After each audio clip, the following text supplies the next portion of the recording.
Friends, आज मैं आपके लिए लेकर आई हूँ एक Australian psycho thriller murder mystery movie का एक्सप्लेन, जिसका नाम है गर्ल एट द विंडो। इस मूवी का प्लॉट सस्पेंस से काफी भरा हुआ है। इसे देखते वक्त दर्शकों को एंगेजिंग फीलिंग के साथ साथ अच्छी एंटरटेनमेंट भी मिलती है। तो चलिए अब बढ़ते हैं आगे। एमी पॉइंटन नाम की एक यंग गर्ल अपनी मदर बारबरा के साथ टाउन से दूर एक शांत जगह आकर रहने लगते हैं। दरअसल एमी के डैडी रिसेंटली एक एक्सीडेंट में गुजर चुके होते हैं। उनके आखिरी वक्त एमी उनके साथ होती है। जंगलों में जीनस क्रैक्टिकस इस बर्ड को देखने के लिए वो वहां आए थे, क्योंकि एमी इस बर्ड पे रिसर्च कर रही होती है। एमी उस बर्ड को देखने में कुछ इस कदर खो गई थी कि उसके डैडी कब माइन के एक गड्ढे में गिर जाते हैं, इस बात तो उसे पता भी नहीं चला। और जब उसका ध्यान इस बात की ओर गया तब काफी देर हो चुकी होती है। इस घटना को करीब से देखने के बाद उसके मन में काफी गहरा सदमा पहुंचा होता है। उसके थेरेपिस्ट की सलाह के बाद उसकी माँ उसे नेचर के करीब एक शांत जगह कुछ दिन बिताने लेकर आती है। एमी बायोलॉजी प्रोजेक्ट्स को अपने कॉलेज के काउंसलर मिस्टर कोलमैन के पास हमेशा सबमिट कर रही होती है। उसकी एक क्लोज फ्रेंड लायन भी उसी कॉलेज की स्टूडेंट होती है। लायन काफी बोल्ड टाइप की लड़की होती है और उसे अपना सोशल मीडिया हैंडल पे अपडेट रहना पसंद होता है। एमी की मदर अपने पति को काफी मिस कर रही होती है, मगर एक रोज उसकी मुलाकात उनके नेबर क्रिस के साथ होती है। क्रिस काफी इंटरेस्टिंग बंदा होता है और बारबरा उसको धीरे धीरे पसंद करने लगती है। इस बात से एमी थोड़ा नाराज जरूर होती है, मगर वो अपने मदर के फीलिंग्स को समझ सकती थी।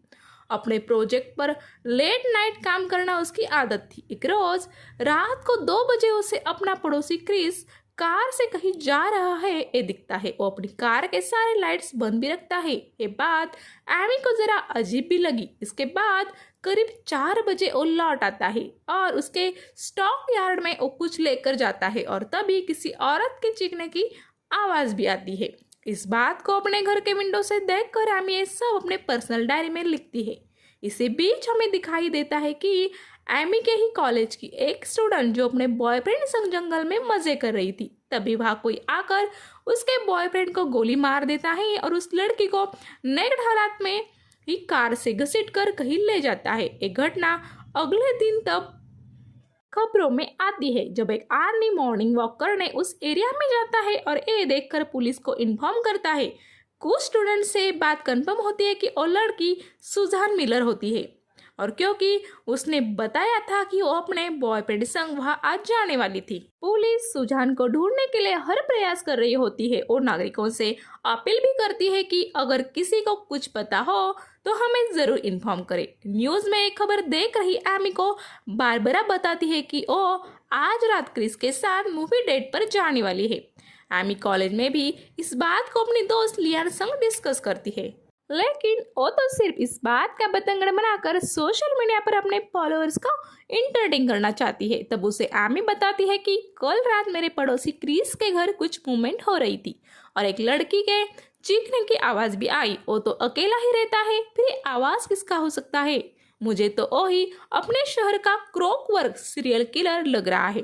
न्यूज में भी यही कुछ दिखा रहे थे। आज रात वो मेरे मदर के साथ मूवी जाने वाला है, तब हम उसके घर जा सकते हैं, क्या तुम मेरे साथ आओगी? इस पर लियान बताती है कि आज मैं नाइट आउट पर डीन के साथ जाने वाली हूँ। इसके बाद शाम के वक्त अपने घर एमी अपनी डायरी में क्रिस के मूवमेंट के बारे में लिखे इंफॉर्मेशन को देख रही होती है कि तभी वो पीछे आकर खड़ा होता है। एमी ये नोटिस करने के बाद वो बोलता है कि डोर ओपन था इसलिए मैं सीधा अंदर आया, क्या बारबरा रेडी है? इसके बाद बारबरा रेडी होकर आ जाती है। वो वहां से निकलते वक्त एमी को अपना ख्याल रखने के लिए बोलती है, क्योंकि टाउन में फिर से सीरियल किलर के बारे में बातें शुरू हो जाती है। उनके जाने के बाद जब एमी क्रिस के घर जाने लगती है तब उसके घर के बाहर एक औरत अंधेरे में खड़े उसे दिखती है। लाइट ऑन करने पर वो लियान ही है, ये बात कंफर्म होती है। लियान उसे बोलती है, वैसे तो मैं नाइट आउट जाने वाली थी, मगर फिर सोचा अगर दोस्त की मदद ही कर दूं, इसलिए डीन को यही लेकर आई हूँ। और वो कार में मेरा इंतजार कर रहा है। फिर वो क्रिस के घर जाकर उसके स्टॉक यार्ड को चेक करते हैं, मगर वहाँ कुछ भी नहीं होता। लियान उसे इन सब बातों को ज्यादा न सोचने की सलाह देकर अपने दोस्त संग निकल जाती है। उसी रात एमी फिर एक बार देखती है कि 2 बजे क्रिस अपने कार से कहीं जा रहा है और वो फिर 4 बजे लौट आता है। वो इस बात को देखकर डायरी में नोट भी करती है। अगले दिन लियान की मम्मी का कॉल एमी को आता है। इसमें वो बताती है कि वो कल तुम्हारे घर आई है, ऐसा बता के निकली थी। उसका फोन भी नहीं लग रहा, वो तुम्हारे घर ही है ना। लियन कल डीन संग नाइट आउट कर रही होगी। ये बात जानते हुए भी दोस्त को बचाने के लिए एमी हाँ वो यही है और वॉशरूम गई है ऐसा बताती है। इसके बाद वो लियान को कॉल करती है, पर वो वॉइस मेल पे गया होता है। एमी को शक होता है कि कहीं क्रिस ने कल लियान को घर पर नहीं लाया होगा ना, इसलिए वो फिर से क्रिस के घर बाहर जाकर उसे कॉल लगाती है। तब उसे एक फोन की अलर्ट ट्यून सुनाई तो देती है और उसे लगता है कि लियान को यही पकड़ के रखा है। वो वहीं से पुलिस ऑफिसर जॉन नॉर्डऑफ को कॉल करती है। जब वो एमी के घर अपने कलीग धारा मलिक संग आते हैं, तब एक टीनेज बच्चे के बयान पे कैसा भरोसा करे ये सोचने लगते हैं, मगर केस के सेंसिटिविटी को देखते वो क्रिस के घर जाकर छानबीन करते हैं। क्रिस से उन्हें पता चलता है कि एमी के दिमाग की हालत खराब की होने की वजह से वो यहाँ शिफ्ट हुए हैं। इसके बाद ऑफिसर नॉर्डऑफ बारबरा को सब बातें फोन से बताकर एमी को भी वार्न करते हैं कि वो पुलिस का टाइम बर्बाद ना करे तो बेहतर होगा। एमी की इस हरकत से बारबरा काफी नाराज होती है। पुलिस लियान को भी एमी के बयान पर एक मोटेल से पकड़ लेती है, मगर फिर उसे छोड़ भी देती है। उसी रात फिर से एक बार एमी पड़ोसी यार्ड से लड़की को चीखने की आवाज सुनती है और हमें दिखाई देता है कि सुसान मिलर की एक आंख वहां को ही निकाल देता है। इसके बाद एमी उस यार्ड में जाकर सब जगह देखती है, मगर उसे कुछ दिखाई नहीं देता। इसी बीच वहां कोई आ रहा होता है। ये सुनकर वो क्रिस के वैन में छुप जाती है। क्रिस कपड़ों में लपटे हुए कुछ बॉडी पार्ट्स को वहां डालकर कहीं निकलने लगता है। वक्त 2 बजे का ही होता है और वो एक माइंस के एरिया में जाकर उन बॉडी पार्ट्स को डंप करा कर घर 4 बजे ही लौट आता है। एमी वही कार में लॉक होती है। वो मदद के लिए ऑफिसर नॉर्डऑफ को मैसेज भी करती है, मगर वो उसे हल्के में ले लेते हैं। इसके बाद अगले दिन क्रिस अपने घर के खुफिया रास्ता देखता है, जहां से नीचे जाने पर उसे एक आंखों से घायल लड़की पिंजरे में बंद दिखती है। जब वो लड़की चिल्लाती है तब कार में सोई एमी जग जाती है। क्रिस उस जख्मी लड़की को मदद करने की बोलकर ऊपर आने लगता है। तब एमी ऑफिसर को कॉल कर अब मैं क्रिस के कार में बंद हूँ और मेरी जान को खतरा है ऐसा बता। इतने में क्रिस जब अपने वैन को खोलकर उसमें से कोई औजार निकालने जाता है, तब एमी उसमें से भागने लगती है। एमी को देखकर क्रिस भी उसके पीछे भागने लगता है। बाहर जब पुलिस ऑफिसर को खड़ा देखकर एमी चिल्लाने लगती है, तब वो क्रिस को उसे छोड़ना बोलता है और पूछता है लड़की किधर है, मगर क्रिस कंफ्यूज हो जाता है और एमी को पकड़ लेता है। उसकी इन हरकतों की वजह से और एमी के चिल्लाने की वजह से पुलिस क्रिस को शूट कर देती है। तभी हमें एक ट्विस्ट दिखाई देता है। वो क्या होता है एक जानने से पहले प्लीज मेरे चैनल को सब्सक्राइब करें और मुझे सपोर्ट करें और वीडियो को एंड तक देखकर लाइक जरूर करें। तो ट्विस्ट ये होता है कि जब पुलिस क्रिस को यार्ड के बाहर शूट करती है, तभी हमें वही बेसमेंट में सुसान को एमी के कॉलेज के काउंसलर मिस्टर कोलमन पकड़े हुए खड़े हैं ये दिखाई देता है। इसका मतलब वही मेन सीरियल किलर होते हैं। आगे की इन्वेस्टिगेशन से भी यही कंफर्म होता है कि क्रिस उन माइंस में मरे हुए चूहों के बॉडी को फेंक देता है। उसके वैन में एमी के डीएनए मिलने पर पुलिस फिर से एमी के घर पूछताछ करने आते हैं। तब एक बात क्लियर होती है कि ऑफिसर नॉर्डऑफ को इस केस से हटाया गया है और अब इस केस को ऑफिसर रूबेन नौ सरदारा मलिक ही देखेंगे। कल के हादसे के बाद बारबरा अपनी बेटी एमी को घर में बंद ही रख पुलिस के पूछताछ करने के बाद वो उसे फिर से अपने रूम में बंद कर देती है। एमी के फोन को अपने पास रख लेती है, मगर जब अगले दिन लियान मिलने के लिए एमी के घर आती है तो वो उससे कोई दूसरा फोन अरेंज करने के लिए बोलती है। उसी वक्त लियान उसे अपने पास वाला दूसरा फोन दे देती है और बारबरा के वहां आ जाने पर निकलने लगती है। नए मिले फोन से एमी सुसान मिलर केस के इन्वेस्टिगेशन को देख रही होती है। तभी उसे एक लड़की चीखने की आवाज पड़ोस से सुनाई देती है। वहां देखने पर उसे एक डीम लाइट भी दिखाई देती है। इस बार वो श्योर थी कि क्रिस भी जिंदा नहीं है।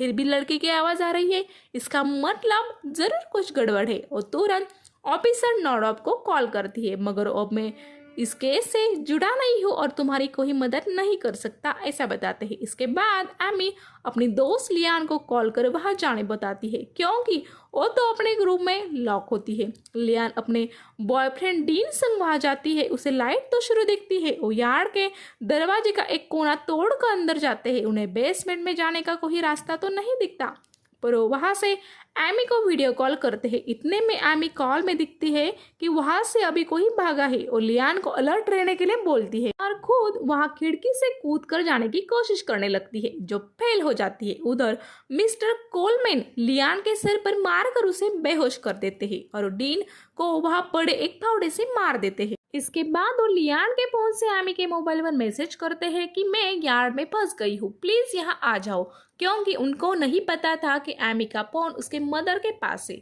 लियान का मैसेज देख बारबरा खुद ही वहीं चली जाती है। अपने मदर को वहां जाते हुए एमी अपने विंडो से देखती है और उसे समझ नहीं आता ये क्या हो रहा है। उसके बाद वो अपने रूम का लॉक तोड़ने लगती है। उधर मिस्टर कोलमन लियान के साथ बारबरा को बांध देते हैं। तभी वहां सुसान मिलर को भी एक केस में बंधे हुए हम देखते हैं और बोलते हैं, अब मेरे पास तीन शिकार है। और लियान की एक आंख निकालने ही जा रहे होते हैं कि तभी उन्हें ऊपर कुछ खड़खड़ाहट सुनाई देती है और रुक जाते हैं और ऊपर चले जाते हैं। उनको एमी दिखती है और वो उसको पकड़ने उसके पीछे भागते हैं, मगर एमी तेजी से वहां से भाग निकलती है। इसके बाद वो गड्ढे में जा गिरती है, जिससे आगे गुजरने पर वो उसी जगह जाती है जब बारबरा, लियान और सुसान को भी रखा होता है। इसका मतलब मिस्टर कोलमन उस खुफिया रास्ते से क्रिस के घर के बेसमेंट में एंटर करते हैं और सीरियल किलिंग कर लड़कियों के बॉडीज के टुकड़े टुकड़े कर उन्हें तड़पा के मारते थे। क्रिस तो बेचारा वैसे ही शॉक के दायरे में आकर मारा गया।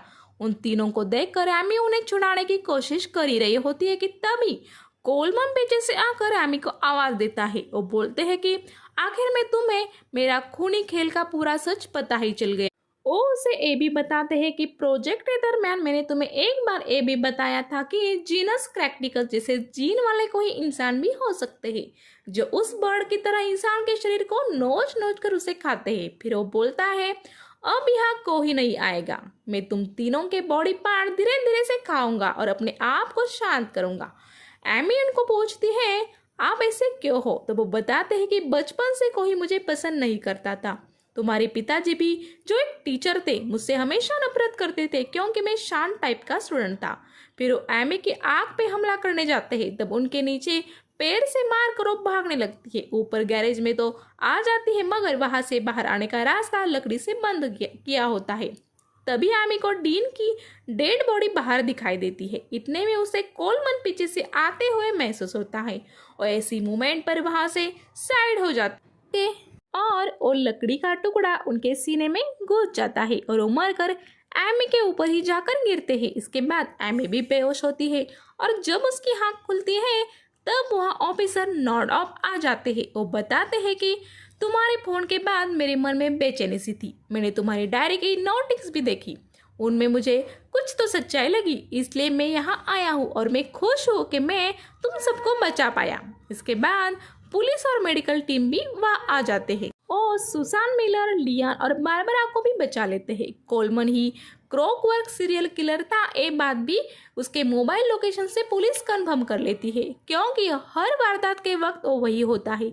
पुलिस की सारी टीम एमी को कॉन्ग्रेचुलेशन करती है। सुसान भी ठीक होती है। ये सब सुनकर एमी और बारबरा भी खुश होते हैं। कहानी के एंड में जब बारबरा पूछती है, अब तुम पूरी तरीके से ठीक हो ना एमी, तब वो बताती है, नहीं, बस एक चीज की तकलीफ है। बारबरा उसे जब कंफ्यूज होकर देखती है तब वो बताती है कि आप अभी भी सिंगल ही है। ये बात खलती है, आप एक डेटिंग साइट ज्वाइन कर ही लो। तो दोनों हंसने लगती है। इसी नोट पर ये मूवी खत्म हो जाती है। मूवी स्लो जरूर लगती है, पर वो काफी एंगेजिंग भी है और एंड तक उसमें सस्पेंस बना रहता है। सभी एक्टर्स के परफॉर्मेंस बढ़िया है। IMDb पर इसे 5+ रेटिंग मिली है। वही गूगल यूजर ने भी इसे पसंद किया है। तो चलिए अब वक्त हुआ है आपसे विदा लेने का। Good bye.